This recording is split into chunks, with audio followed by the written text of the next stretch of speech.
کم زمونږ مسلمانان وروڼه دي او بار دنیا کې دي په هغوی باندې د اختر مونځ په مساجدو کې بند دی، نو شریعت کې د هغوی دپاره څه حکم دی؟ دویمه خبره د اختر د مانځه او د دغه ورځې اهمیت. نو د اسلام سبق دا دی چې کله سړی نه د عذر د وجې نه په مسجد کې مونځ پاتې شي او د نشي کولی، نو دا به هم 2 رکعاته په خپل کور کې په خپل دیره کې چې کوم مسکن کې دی اوسیږي په هغې کې به دی کوي. بیا د شریعت دا مسله ده که دی په جمع باندې کوي نو ډېره غوره ده، که په جمع نه او ځان له وکړي هم دا دغه دپاره روا جایز ده. انس رضی الله تعالی عنه هغه د اختر مونځ یو ځل په خپل کور کې د خپل اهل و عیال سره په جمع باندې وکړو. نو دې وجې نه د عام مونځونه همداسې دي، دا 5 وخته مونځونه که زموږ او ستاسو نه جمع پاتې شي، د ماسپښینې جمع د مازدیګرې جمع نو هغه په کور کې کېږي. بیا که څوک په جمع باندې کور کې کوي هم کېږي او که بغیر جمع نه هم کوي خو د خپل مونځ به کوي. نو همدغه رنګ د اختر مونځ دی چې دا کله جومات کې عذر زمونږ او یو مسله نو بیا به په موږ خپله دیره کې په خپل ځای کې 4-5 کسه جمع شي، په کار دا چې په جمع باندې وکړه شي ډېره غوره ده او ثواب یې سوا دی.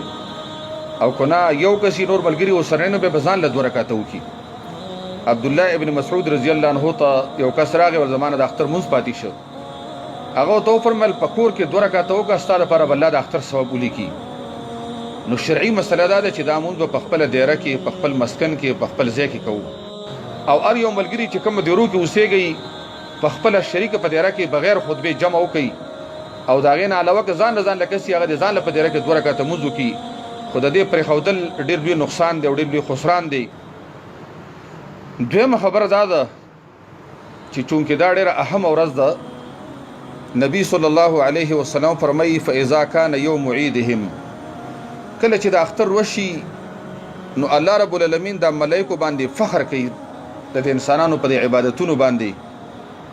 او الله د ملایکو ته وایي چې ما جزاء اجیر وفى عمله،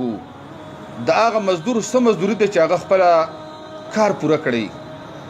و د ملایکو ته وفرمایي چې الله العالمین جزاؤه ان یوفي اجره، بدله د هغه مزدور دا ده چې هغه ته سړی پوره تنخوا ورکړي، پوره عوض ورکړي، پوره معاوضه ورکړي. نو الله رب العالمین فرمایي چې ای زما ملایکو، زما د وینځو زما د بندگانو قضو فریضتي دیو پوره کړل زما فریضه چې شی و په دیو باندې روجي ونیولې او د الله رب العالمین بندګي وکړله. ثم خرجوا يعجون الى الدعاء، اوس د اختر ورځ د راوتې دي الله رب العالمین د چغې باسي په دعا سره. نو الله فرمایي چې وعزتي وجلالي وکرمي وعلوي وارتفاع مکاني، زما د په خپل عزت قسمي، زما د په خپل شان قسمي، زما د په خپل جلال قسمي، زما د په دې چوتوالي د عرش باندې قسمي، لأجيبنهم چې زه به نن د ټولو مسلمانانو دعاګانې قبلوم. او دا ملایکو په دې کوڅو کې ولاړي، کله چې دا خلک د عیدګاه نه واپس کېږي وایي دیو ته الله اعلان وکړي چې ارجعوا قد غفرت لکم، ای مسلمانانو واپس شئ تاسو ما وبخلی، وبدلت سیئاتکم حسنات، ستاسو ګناهونه الله رب العالمین په نیکو باندې بدل کړل. او به حدیث کې راځي وي فیرجعون مغفورا لهم، چې دی واپس کېږي الله رب العالمین د دې ټول ګناهونه بخلي. دا حدیث مشکات شریف کې هم دی او د بهقي امام بهقي را نقل کړی پر خپل کتاب کې. نو دا ډېره اهمه ورځ ده چې الله په خپل ذات باندې په خپل عرش باندې په خپل شان باندې قسم خوري چې نن به زه د ټولو مسلمانانو دعاګانې قبلوم. دا وجه د ام عطیه رضی الله عنها فرمایي د بخاري مسلم حدیث دی،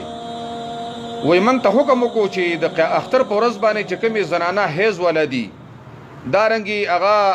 پیغلې دي دا د حاضر شي د مسلمانانو په جماعت کې او د هغوی په دعاګانو کې. اگر چې کومې زنانه بیمار دي د هغوی حیض دی هغه د غاړې ته کیني، خو دې عیدګاه ته دې راشي د الله رسول ته وفرمیل څه دپاره دې راشي؟ دې دپاره چې فیشهدن جماعت المسلمین و دعوتهم، چې دیو د مسلمانانو په دعاګانو کې او د هغوی په جماعت کې شامل شي. یو زنانه ورته وفرمیل و ای د الله رسول زمونږ داسې زنانه شته چې د هغې بورقې نشته، د هغې پړونې نشته. نبی علیه الصلاة والسلام ورته وفرمیل دا ځان له د خپلې خور نه قرض کړي. نو د الله رسول به په زنانو باندې د جنازې مونځ نه و، د جمعې مونځ پرې نه و، د جمعې مونځ پرې نه و، دا د بخاری مسلم حدیث دی. خو د اختر د مونځ باره کې ورته د الله رسول امر کړی چې کومې زنانه بیمار هم دي معذور هم دي ادم راشي عیدګاه ته د مسلمانانو په دعا کې شامل شي.